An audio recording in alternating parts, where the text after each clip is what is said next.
ಚೆನ್ನೈ ಸೂರತ್ ಭಾರತ ಮಾಲಾ ಹೆದ್ದಾರಿ ಯೋಜನೆಗೆ ವಿರೋಧ ರೈತರೊಂದಿಗೆ ಉಮೇಶ್ ಮುದ್ನಾಳ್ ಪ್ರತಿಭಟನೆ. ಚೆನ್ನೈ ಟು ಸೂರತ್ ಭಾರತ ಎಕ್ಸ್ಪ್ರೆಸ್ ಹೆದ್ದಾರಿ ಯೋಜನೆಗೆ ರೈತರು ತೀವ್ರ ವಿರೋಧವನ್ನ ವ್ಯಕ್ತಪಡಿಸಿದ್ದಾರೆ. ಕಡಿಮೆ ಬೆಲೆಗೆ ರೈತರ ಜಮೀನು ವಶಕ್ಕೆ ಪಡೆದುಕೊಂಡಿರುವಂತಹ ಹೆದ್ದಾರಿ ಪ್ರಾಧಿಕಾರದ ಅಧಿಕಾರಿಗಳು ಇದೀಗ ರೈತರೊಟ್ಟಿಗೆ ಚೆಲ್ಲಾಟ ಆಡ್ತಾ ಇದ್ದಾರೆ. ಯಾದಗಿರಿ ಜಿಲ್ಲೆಯ ವಡಗೇರ ತಾಲೂಕಿನ ವ್ಯಾಪ್ತಿಗೆ ಬರುವ ಮೊಳಲಿ ಗ್ರಾಮದ ರೈತರು 150 ಎಕರೆ ಜಮೀನಿಗೆ ದಾರಿ ಇಲ್ಲದಂತಾಗ್ತಿದೆ ಎಂದು ರೈತರು ತಮ್ಮ ಗೋಳನ್ನ ತೋಡಿಕೊಂಡಿದ್ದಾರೆ. ಮೊದಲು ಜಮೀನಿಗೆ ಹೋಗಲು ದಾರಿ ಮಾಡಿಕೊಡುತ್ತೇವೆ ಎಂದು ಹೇಳಿದ ಅಧಿಕಾರಿಗಳು ಈಗ ಉಲ್ಟಾ ಹೊಡೆದಿದ್ದು ರೈತರ ಜಮೀನಿಗೆ ದಾರಿ ಕೊಡದೆ ಕಾಂಪೌಂಡ್ ನಿರ್ಮಾಣ ಮಾಡ್ತಾ ಇದ್ದಾರೆ.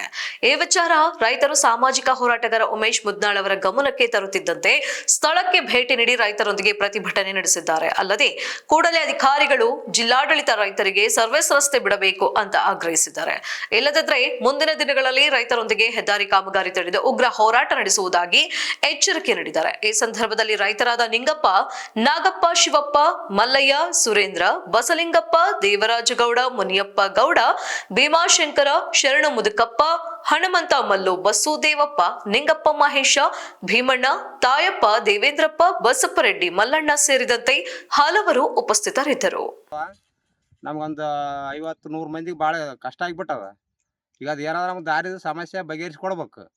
ಇಲ್ಲಾಂದ್ರೆ ನಾವೇನಪ್ಪ ಅಂದ್ರೆ ಇಲ್ಲಿ ರೋಡ್ ಪಾಡ್ ಎಲ್ಲ ಬಂದ್ ಮಾಡ್ಕೊಂಡು ಕುಂದಿರ್ತೀವಿ. ಇಲ್ಲಿ ನಮಗೆಲ್ಲ ಸಾಕಾಗಿಬಿಟ್ಟದ. ರೋಡ್ ಎಲ್ಲ ದಾರಿ ಹೋಲಾರ್ದು ಬರಲ್ಲ, ಹೆಣ್ಮಕ್ಳು ದಾಟಕ್ಕೆ ಬರಲ್ಲ, ಏನು ಬರೋದಿಲ್ಲ, ಭಾಳ ಹೈರಾಣ ಆಗಿಬಿಟ್ಟದ.